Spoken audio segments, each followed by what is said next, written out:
On the world stage, there are very few rivalries as dangerous, as deeply rooted, as the one between the United States and Iran.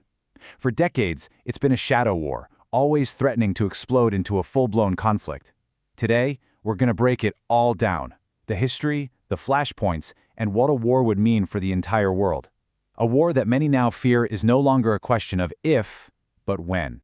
You know, the tension we're all seeing in the headlines today didn't just pop up out of nowhere. No, this is the result of more than 40 years of spying, of sanctions, of proxy wars, and just a profound, deep-seated mistrust.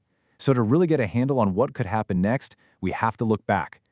So how did we even get here? I mean, how did these two nations go from being partners to being such bitter enemies? Well, the answer is buried in a handful of key moments. Moments that absolutely shattered their relationship and planted the seeds for decades of hostility. Everything changed in 1979. That's when the Iranian Revolution toppled the Shah, who was a key American ally. And that one event changed the entire game. Almost immediately after, the U.S. embassy hostage crisis began, and for 444 agonizing days, the images of captured American diplomats were burned into the public's mind. Fast forward to 2002, and suddenly the whole world is focused on Iran's nuclear ambitions, which added a whole new, dangerous layer to the tension. There was a brief moment of hope in 2015 with the Iran nuclear deal, but that didn't last long. By 2018, the U.S. had pulled out of the deal, slapped on crippling sanctions, and brought both countries right back to the edge of conflict.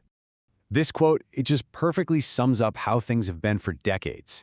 It's not been an open war, but a strategic fight played out in the shadows. It's a kind of Cold War, really, defined by this endless cycle of distrust, where every single move is viewed in the worst possible light. Okay, so that's the history. But how does all that tension actually show up today, in the real world? The battlegrounds now aren't just on land. They're in cyberspace, they're on the high seas, and they're in the global economy itself. To really get how Iran operates militarily, you have to understand this term, asymmetric warfare. Look, Iran knows it can't go toe-to-toe with the U.S. military, not with its aircraft carriers and stealth bombers. So, they don't even try.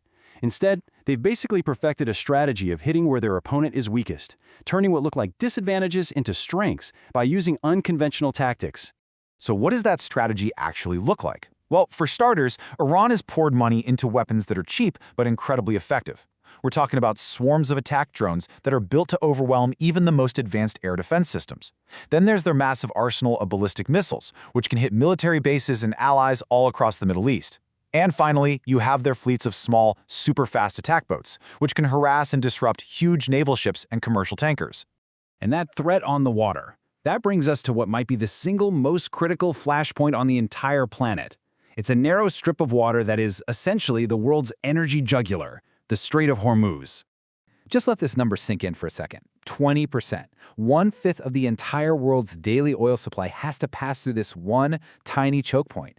Iran is sitting right there, giving it the power to threaten or maybe even close this waterway, an act that would send an absolutely catastrophic shockwave through the global economy. It's a terrifying question to ask, isn't it? Because a conflict here wouldn't just stay between Iran and the United States. No, the fallout would be immediate, and it would be felt everywhere. Let's be clear, a war between the U.S. and Iran would instantly become a worldwide crisis. The fighting itself would only be the beginning. The economic and diplomatic fallout would ripple out to every single corner of the globe.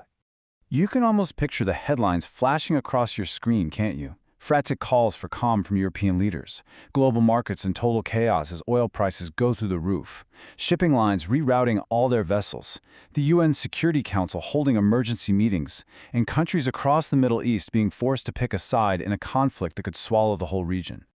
And this chart here, it shows you exactly what that economic pain would look like. Even a small fight in the Gulf could cause a massive spike in oil prices. A full-scale war? We'd see prices like nothing in modern history. It could easily trigger a global recession and drive up the cost of, well, pretty much everything. A war would also split the world right down the middle diplomatically. You would probably see the Western powers focusing on containing the conflict and using sanctions. Meanwhile, countries like China and Russia would be calling for diplomacy and non-interference, maybe even shielding Iran, creating a really dangerous standoff between the world's great powers.